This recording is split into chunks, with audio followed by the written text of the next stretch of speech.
আমরা জানি এই সরকারের দ্বিতীয় ইউনূস হলো কে? আসিফ নজরুল স্যার। যে আসিফ নজরুল স্যার হলো দ্বিতীয় ইউনূস সাজার চেষ্টা করছে এবং উনি এই প্রথম আলো ডেইলি স্টার কোরামের লোকদেরকে নিয়োগ দিচ্ছে এখানে উপদেষ্টা বানিয়ে বানিয়ে আমাদেরকে। এই বিপ্লবের অনেক অনেক সহযোদ্ধা এই বিপ্লবে অংশগ্রহণ করেছে, হাত পা হারিয়েছে।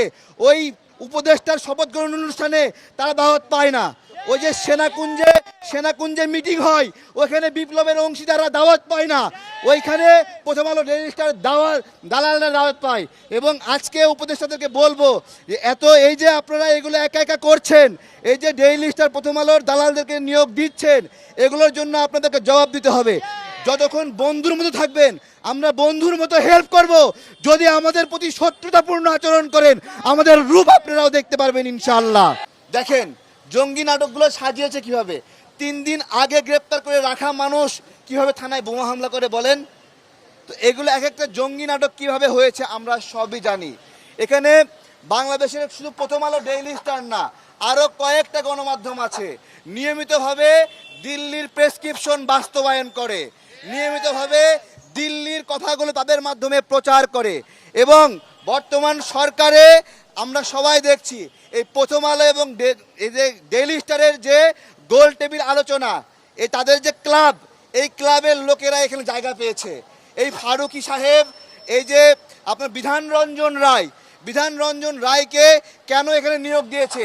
শেখ হাসিনা সরকারের সুবিধাবাদী ছিল বিধান রঞ্জন রায় এবং সে মানসিক হাসপাতালের পরিচালক ছিল। সুপ্রদীপ চাকমা সে শেখ হাসিনার সময়ে পার্বত্য উন্নয়ন বোর্ডের চেয়ারম্যান ছিল। প্রথম আলো এবং ডেইলি স্টারের বিরুদ্ধে আমাদের এখানে দাঁড়ানো তারা যেন তৌবা করে। আজকে বিকাল 3টায় এই তৌবা নিয়ে আলোচনা হবে যে তাদের তৌবা কবুল করা হবে কিনা, তাই না? তৌবা কবুল হবে কিনা। এবং আরো অনেক বিষয় রয়েছে। আমরা বিভিন্ন সময় গুম খুনের শিকার হয়েছি। ইলিয়াস ভাই আমাদের চোখ খুলে দিয়েছে যে গুমের পিছনে কতটা প্রথম আলো জড়িত। এবং জঙ্গি বিষয়ে যে একটা নাটক আপনারা শুনে থাকবেন যে একটা থানাতে বোমা হামলা হয়েছে, ওই থানায় বোমা হামলায় যাদেরকে গ্রেপ্তার করলো তাদেরকে নাকি 3 দিন আগেই গ্রেপ্তার করে রেখেছিল। অথচ 2জন মানুষ রাজুতে দাঁড়ায় থাকলে তাদের খবর প্রচার করেছে, কিন্তু ভারতের আগ্রাসনের বিরুদ্ধে কোনো খবর তারা প্রচার করেনি। আমাদের প্রশ্ন হলো লেজটা কোন জায়গায় বাঁধা? আপনাদের লেজ কোন জায়গায় বাঁধা রেখে এসেছেন যে ভারতের বিরুদ্ধে নিউজ করতে পারেন না, বলতে পারবে না? ভারতের আগ্রাসন বিরোধী প্রায় 52টি প্রোগ্রাম হয়েছে।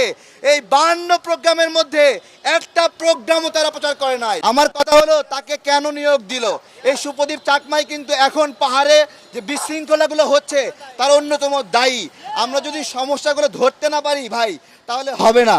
আজকে আমাদের আসিফ নজরুল স্যারকেও প্রশ্ন করতে ইচ্ছা করছে যে আপনি বাংলাদেশের পক্ষে নাকি ভারতের পক্ষে?